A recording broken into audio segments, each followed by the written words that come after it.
So I'm going to say a few things about a funding model that I've been developing with the coalition, and I think it could take us some way to resolving some of the issues that the media currently face, because I think the media are in crisis.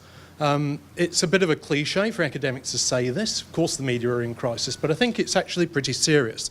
There's something of a perfect storm going on at the moment. There's a number of factors underpinning this. One, since the mid-1980s, has been deregulation. Problems that there's no cross-media ownership laws, there's no foreign ownership laws. We've got a government that's imposed austerity on public broadcaster budgets, that doesn't really believe in public service charters. There's financialisation. We've got foreign financial investors controlling our media. They're only really interested in share price and revenues. They're not really interested in the civic role of the media. We have convergence, all the different media competing across platforms, chasing the same eyeballs, the same revenue, trying to eat each other's lunches. We've got failing business models. The newspapers in particular have been hit hard. The hard copy sales have collapsed over the last decade. We've got even their online advertising has been eaten up by Google and Facebook. And as a result, we're seeing this drive towards consolidation and mergers.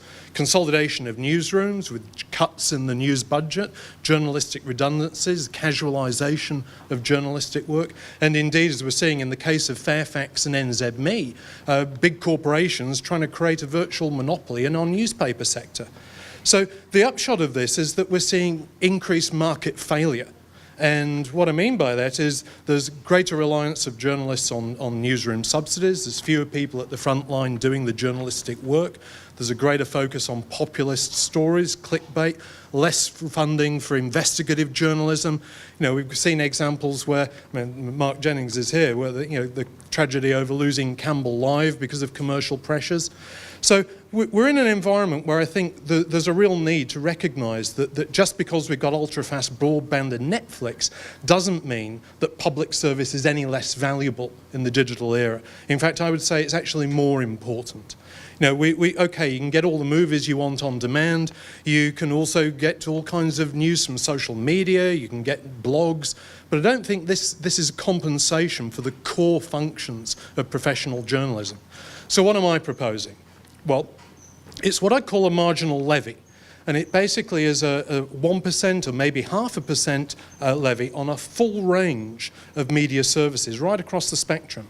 And in that I mean subscription TV, including Sky and Netflix, I'm including telecommunications, phone, internet bills, mobile bills, audiovisual retail, so actually buying televisions, computers, phones, the actual hardware, advertising, although that can be complicated.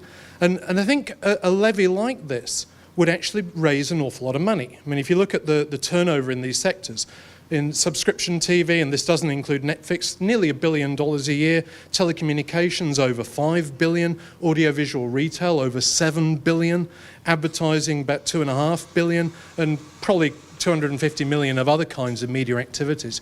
You put a 1% levy on that, you've raised $160 million, or even 0.5%, you've got $80 million. That's a game-changing amount. Well, what might this do? Well, a couple of things it might do. We can have a big discussion about this. You could unfreeze Radio New Zealand's budget and you could re-implement a commercial-free broadcaster platform such as TVNZ7 that could also act as a public service publisher. So it could take all the sorts of content that New Zealand Air would like to put on air, but won't because the commercial broadcasters say no, because it won't rate.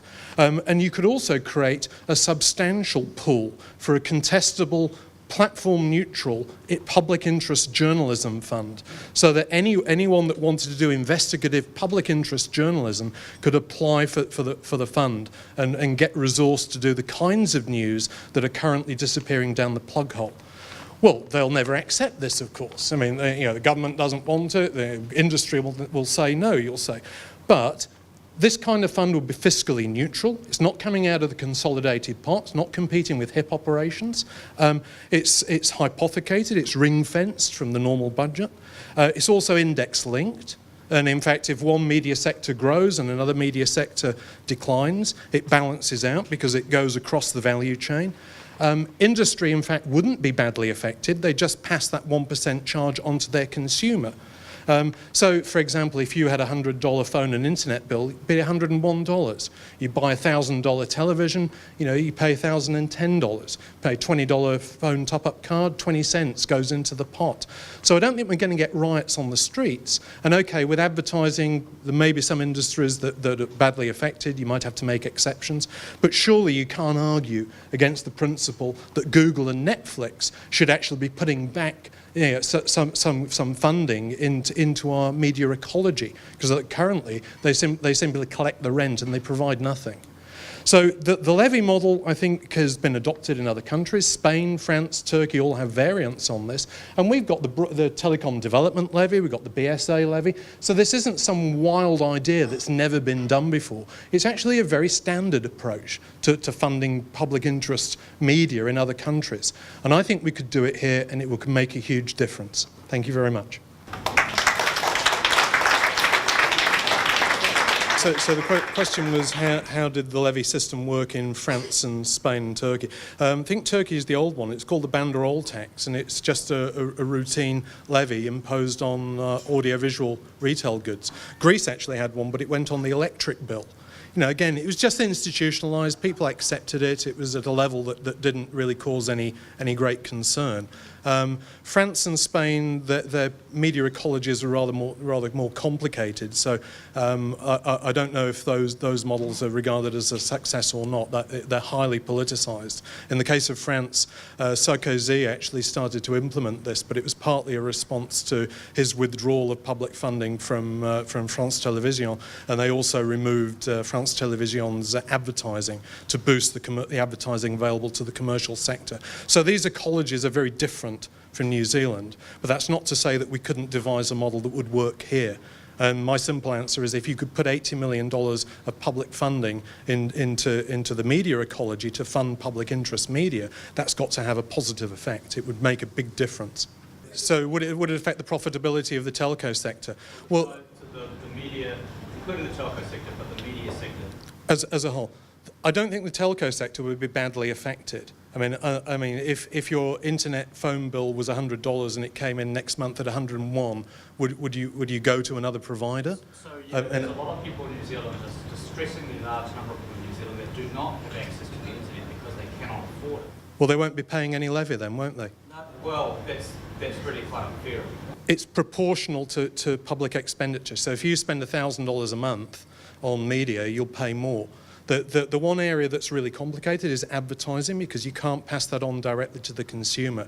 But the rate at which we're passing this on to the consumer is so small that I really don't think there's a very good argument. Or if, As an investor, I can tell you 1% is a very large number when it comes to... But you're passing, you're not actually paying it, you're passing it on to the consumer in the vast majority of cases. And they respond by buying less. Well, possibly, but I think that kind of marginal concern is far less than, for example, worrying about fluctuations in the exchange rate, or for that matter, changes in taxation. I mean, companies face this all the time, so the idea that this is some terrible imposition on industry, I'm sorry, I don't think that flies at all. I think just so you know, I'm a director of telco. Okay. I'm a third generation person involved in advertising. My dad was the advertising standards authority guy. My granddad was the leader of an advertising agency. They'll ring pretty consistently on this, that it is a tax on an industry that sometimes, especially the media industry, is barely profitable, and you take away a little bit more of that profit. The telco industries are barely profitable. Not that much. I think I'll just rest my case there. If you're going to create an $80 million fund for public broadcasters, you're going to give them a whole lot more resource, which is wonderful. We're basically propping up public broadcasters. Is that going to be at the expense of the commercial sector? In terms of our media... It depends how you set it up. I mean, one suggestion there would be you could actually increase the pot for New Zealand on air, and part of the argument is to create contestable funding. So actually there would be a pot that would grow so that local commercial media can get that back. as long as they're devoting it to public interest types of content. So they can access some of it. So they'd be that's the whole point. And particularly in the case of NZME and Fairfax, if there was a big journalism pot, I think they'd be first in the queue for that. They've already been talking about going to New Zealand Air, saying, "Hey, you fund television, why don't you fund us?" So I don't think there'd be a great deal of resistance there. There may be from the telcos, as Lance has pointed out, but I think if you look at the figures, it's not an unaffordable option.